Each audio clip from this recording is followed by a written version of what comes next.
کہ اور یہ اپنا وعدے بھی کیے گئے تھے کہ گراؤنڈ آباد کیے جائیں گے، لیکن ڈسٹرکٹ ٹورنامنٹ گورنمنٹس لیول پہ تمام سکولوں کی ہوتی تھی، انٹرنل کمپٹیشن ہوتے تھے، ایکسٹرنل ہوتے تھے، دوبارہ ہونے چاہیے، وہ ہونے چاہیے، دوبارہ ہونے چاہیے، بالکل ہونے چاہیے. میں آپ کی بات سے اتفاق کرتی ہوں. بہت شکریہ آپ کا. جی جنگ سب کچھ کہنا چاہتے جی ہیں؟ میں کہوں گا کہ اگر یہ سائڈ جو ڈی ایس پی صاحب نے کہا کہ ہم یہ بیلٹ خالی کر دیں گے، یہ بیلٹ خالی کرنے کے بعد کسی اور طرف موو کر لیں گے. ان کا پریکٹیکل جو حل یہی ہے کہ ان کا گراؤنڈ آباد کیا. میری اگلی بات یہی تھی. بہت شکریہ آپ کا، اور آپ کا بھی بہت شکریہ ہمارے رپورٹر جو ڈاکٹر محمد عدنان ہمارے ساتھ رہے. ناظرین، یہاں بات ختم نہیں ہوتی کہ ایک پروگرام کر دیا اور اس میں یہ بتا دیا کہ منشیات کتنی فروخت ہو رہی ہے، کتنے لوگ اس کو استعمال کر رہے ہیں، انتظامیہ نے کچھ کیا یا نہیں کیا. کچھ ہماری اپنی ذمہ داریاں بھی ہیں، ہمیں ان ذمہ داریوں کو پورا کرنا ہوگا. اگر ہم یہ دیکھتے ہیں کہ ہمیں بنیادی سہولتیں دینے میں ناکامی کا سامنا کرنا پڑ رہا ہے تو پھر انڈیویجول خود آگے بڑھیے. یہ جو لوگ ہیں ان کو زندگی کی طرف واپس لے کر آئیے. میں نے بہت لوگوں کو دیکھا ہے جو ایسے لوگوں کو سڑکوں سے اٹھا کر ان کا علاج کرواتے ہیں، ان کو نئی زندگی کی طرف واپس لاتے ہیں. ہم ہمیشہ تنقید کرتے ہیں حکومت پہ، ہم ہمیشہ بات کرتے ہیں اداروں کی، ہم ہمیشہ بات کرتے ہیں فلاں نے یہ کام نہیں کیا تو آپ کر لیجئے، میں کر لوں. ہم سب کو، ہم میں سے کسی ایک کو آگے بڑھنا پڑے گا، یہ ہاتھ پکڑنا پڑے گا، ورنہ ہماری آنے والی نئی نسل جو ہے وہ بالکل بے راروی کی طرف تو گامزن ہو ہی چکی ہے. ایک سائلنٹ وار تو سٹارٹ ہو ہی چکی ہے. ایسا نہ ہو کہ پاکستان کی یہ نئی نسل اسی طرح نشے کا شکار ہو کر اپنی زندگیوں کو ختم کرتے رہیں. اسی کے ساتھ یہاں پہ بریک لوں گی. بریک کے فوری بعد واپس آپ کو دوبارہ جوائن کرتی ہوں. میرے ساتھ رہیے گا.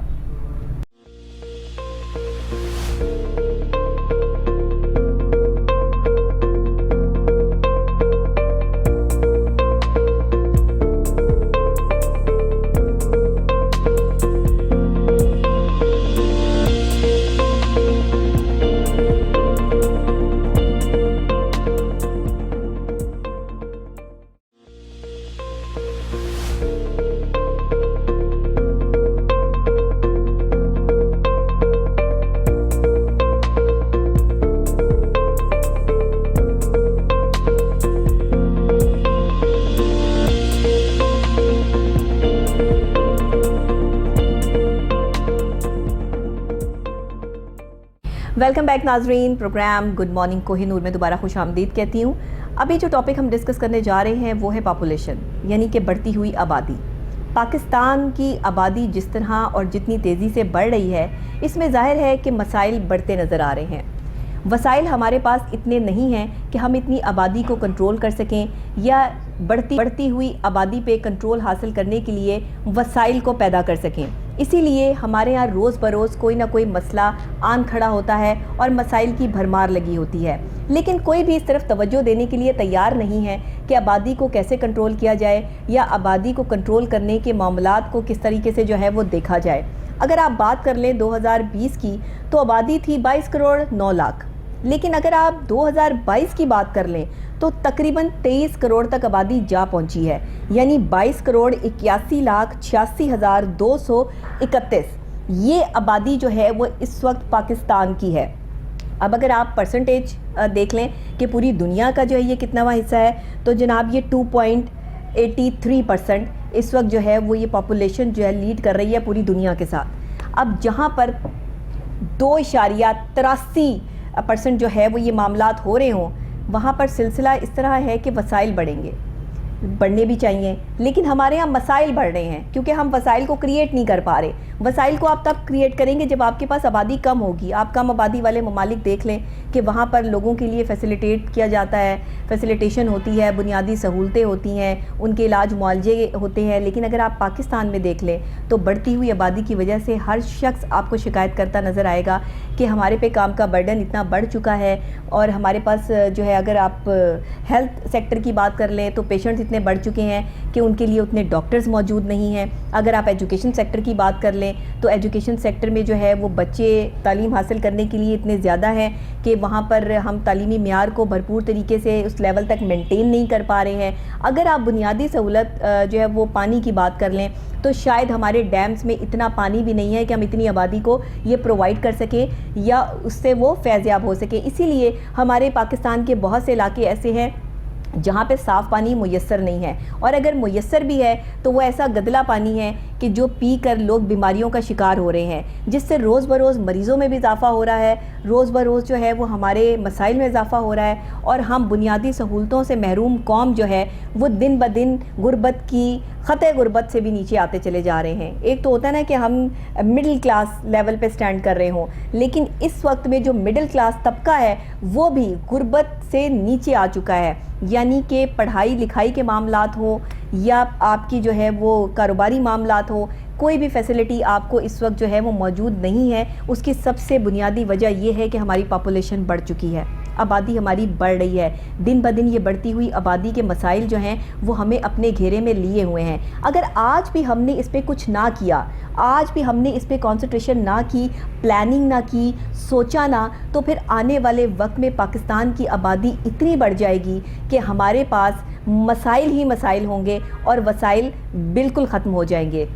ایون کہ خوراک کی کمی، آپ نے دیکھا ہے کہ پاکستان کے بہت سے علاقوں میں خوراک کی کمی ہے، خوراک کی کمی کی وجہ سے بچے روز جو ہے وہ موت کا شکار ہو جاتے ہیں، خواتین یہاں خودکشی کرنے پہ مجبور ہو جاتی ہیں اپنے بچوں سمیت کہ ان کے پاس 3 دن سے بھوکے تھے یا 4 دن سے بھوکے تھے۔ اس بھوک اور مفلسی نے انسان کو خودکشی کرنے پہ مجبور کر دیا ہے۔ ایسا کیوں ہو رہا ہے؟ اگر کسی بھی گھر میں 1 بچہ ہو یا 2 بچے ہوں تو ان کا مستقبل تو شاندار ہوگا اور ان کے اوپر جو ہے وہ ماں باپ کی توجہ بھی پراپر ہوگی، لیکن اگر کسی گھر میں 8 بچے ہیں، 9 بچے ہیں، 10 بچے ہیں تو نہ تو آپ انہیں کوالٹی ٹائم دے پائیں گے، نہ آپ ان کے ساتھ جو ہے وہ اچھے طریقے سے انہیں اچھا مستقبل دے پائیں گے۔ تو پھر کیا ہوگا؟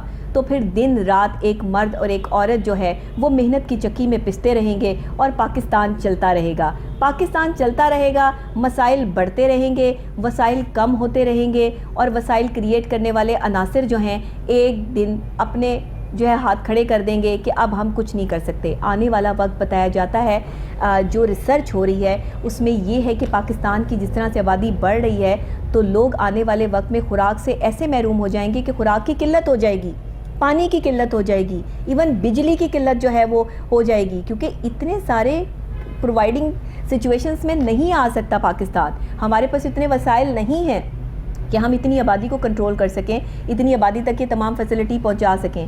تو آبادی کو اس وقت کنٹرول نہ کیا گیا یا آبادی پر جو ہے وہ اس وقت کوئی بھی بات نہ کی گئی تو پھر آنے والے وقت میں ہم سب کو بھگتنا ہوگا، ہمارے بچوں کو، آنے والی نئی نسلوں کو بھگتنا ہوگا۔ تو ہم آنے والی نئی نسلوں کے لیے اگر ایک بہترین پاکستان چاہتے ہیں تو اس پاکستان کی پاپولیشن کو کنٹرول کرنے کے لیے ہمیں آگے بڑھنا ہے، ہاتھ بڑھانا ہے، کام کرنا ہے، وسائل کریٹ کرنے ہیں اور مسائل سے دور ہونا ہے۔ اس کے لیے بہترین چیز یہ ہے کہ جب آپ اپنے بچے، آپ کے گھر میں جب بچے 2 ہوں گے تو وہ کہتے ہیں نا کہ بچے 2 ہی اچھے، تو یہ میرا کوئی موٹیو نہیں ہے، یہ وہ حقیقت ہے کہ جس کو میں یہاں پر بیان کر رہی ہوں، اور اگر آنے والے وقت پہ اس پہ کام نہ ہوا تو سب سر پکڑ کر روئیں گے۔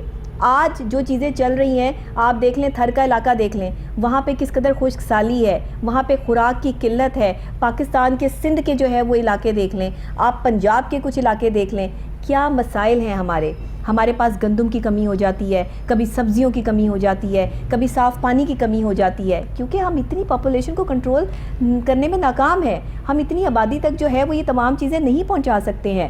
تو ضرورت اس چیز کی ہے کہ اس وقت میں پاکستان کی آبادی کو کنٹرول کیا جائے، اور میری اس وقت جو ہے وہ تمام لوگوں سے بھی اپیل ہے کہ آپ خود سے بھی اس چیز کو جو ہے وہ کنٹرول کرنے کی کوشش کریں، اور اعلیٰ حکام سے بھی کہ پاکستان کی آبادی کو کنٹرول کرنے کی اسٹریٹجی پلان کی جائے، اس کو پوری پالیسی جو ہے وہ اس کی دی جائے، تاکہ آنے والے ٹائم میں ہم اچھے وسائل دے سکیں، نہ کہ ہم مسائل سے گھرا پاکستان دے سکیں یا مسائل میں گھرے پاکستان پر جو ہے وہ کانسنٹریشن کر کے بیٹھے رہیں۔ ترقی پذیر سے ترقی یافتہ ممالک کے صف میں شامل ہونے کی بجائے ہم ترقی پذیر ممالک کے ہی صف میں رہ جائیں۔ تو یہ ہمیں سوچنا ہوگا، آنے والے وقت میں ہمیں اپنی آبادی کو کنٹرول کرنا ہوگا۔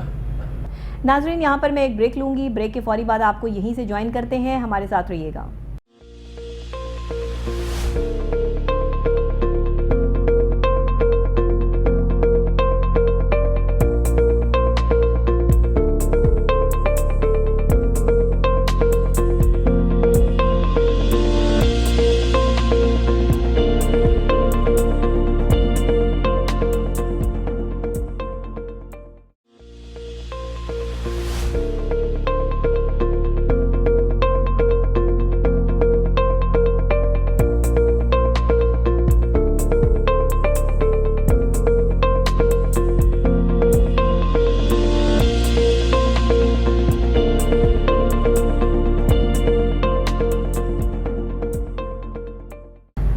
ویلکم بیک ناظرین، خوش آمدید کہتی ہوں آپ کو پروگرام کوہنور مارننگ میں. اور آج جو ہم ڈسکشن کریں گے ابھی وہ شب بارات کے حوالے سے ہے، کیونکہ آپ کو پتہ ہے کہ آنے والی رات شب بارات کی رات ہے، مغفرت کی رات ہے، عقیدت کی رات ہے، احترام کی رات ہے، محبت کی رات ہے، امن کی رات ہے، اور ساتھ ہی اپنی بخشش پانے کی رات ہے. بڑی خوبصورت بات ہے کہ یہ رات سجدہ عشق ادا کرنے کی رات ہے، اللہ اور بندے کے درمیان اس تعلق کی رات ہے کہ جس میں اللہ بار بار انسان کو، مسلمان کو یہ موقع دے رہا ہے کہ تم مغفرت مانگو، میں تمہیں عطا کروں گا. تم اپنے کردہ گناہوں کی معافی مانگو، میں تمہیں معاف کر دوں گا. تمہارے لیے دوزخ کے دروازے بند کر کے جنت کے دروازے کھول دوں گا. بہت خوبصورت شعر ہے کہ سجدہ عشق ہو تو عبادت میں مزہ آتا ہے، سجدہ عشق ہو تو عبادت میں مزہ آتا ہے، خالی سجدوں میں تو دنیا ہی بسا کرتی ہے. کہ جب تک آپ کے دل میں اللہ کی تڑپ اور اپنی غلطی اللہ کے آگے رکھ کر معافی مانگنے کی امید نہیں ہوگی، تب تک معافی نہیں ہو سکتی.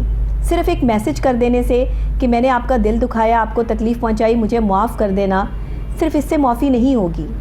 معافی ہوگی تو دل سے ہوگی، معافی ہوگی تو سجدہ عشق ادا کرنے سے ہوگی، معافی ہوگی تو اس وقت ہوگی کہ جس وقت دل جو ہے تمام برائیوں سے پاک ہوگا اور اللہ کا راستہ اختیار ہوگا.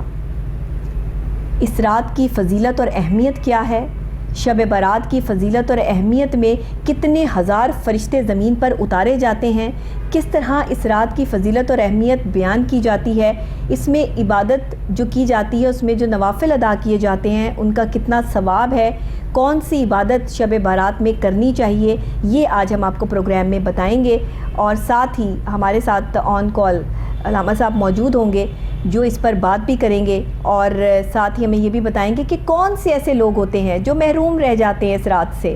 کیونکہ اللہ کہتا ہے کہ بار بار اس رات میں آواز آتی ہے کہ ہے کوئی مانگنے والا، ہے کوئی مغفرت کا طالب، ہے کوئی اپنی غلطیوں پر ندامت میں آنسو بہانے والا کہ جس کو میں معاف کر دوں، کہ جس کے لیے میں جنت کے دروازے کھول دوں اور دوزخ کے دروازے بند کر دوں.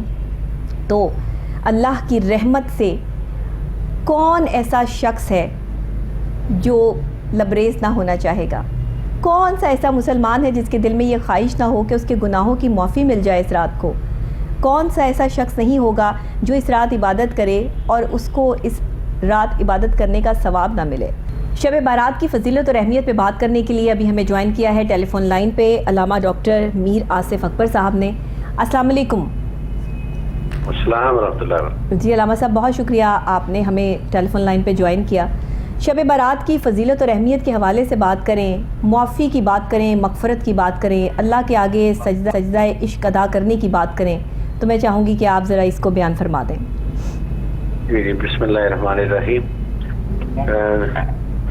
یہ شب برات بنیادی طور پہ برا کہتے ہیں چھٹکارے کو، جی خلاصی کو، جی، اور یہ رات توبہ اور استغفار کی رات ہے، اللہ کی بارگاہ میں معافی مانگنے کی رات ہے. جی، اس رات میں انسانوں کے گناہ کم ہو جاتے ہیں اور وہ اللہ کی بارگاہ میں اپنی خطاؤں، اپنی کوتاہیوں اور اپنی ہر قسم کی جو لغزشیں ہیں جی، ان کی معافی اپنی بارگاہ سے چاہتا ہے. تو فرمایا گیا لا تقنطوا من رحمت اللہ، کہ اللہ کی رحمت سے نا امید نہ ہو. بے شک بے شک. تو اللہ کی رحمت تو ہر وقت موجود ہوتی ہے، لیکن اس کے باوجود اللہ رب العزت نے امت مصطفیٰ صلی اللہ علیہ وسلم کے اوپر ایک کرم فرمایا. جی، امت مصطفیٰ کو ایک خصوصی مقام اور ایک خصوصی فضیلت عطا کی، جی، کہ کچھ طاق راتیں عطا کر دی. سبحان اللہ. پہلی امتوں کی عمریں کافی طویل ہوا کرتی تھی، جی، اور ان طویل عمروں کی وجہ سے وہ زیادہ عبادت و ریاضت کرتے تھے، اس وجہ سے ان کے نامہ اعمال میں نیکیاں بھی زیادہ لکھی جاتی تھی، ان کا نامہ اعمال باری ہوتا تھا. جی، تو اللہ رب العزت نے اپنے محبوب کریم علیہ الصلوۃ والتسلیم کی امت پہ یہ کرم کیا، یہ انعام عطا کیا کہ اللہ رب العزت نے کچھ خاص طاق راتیں عطا کی.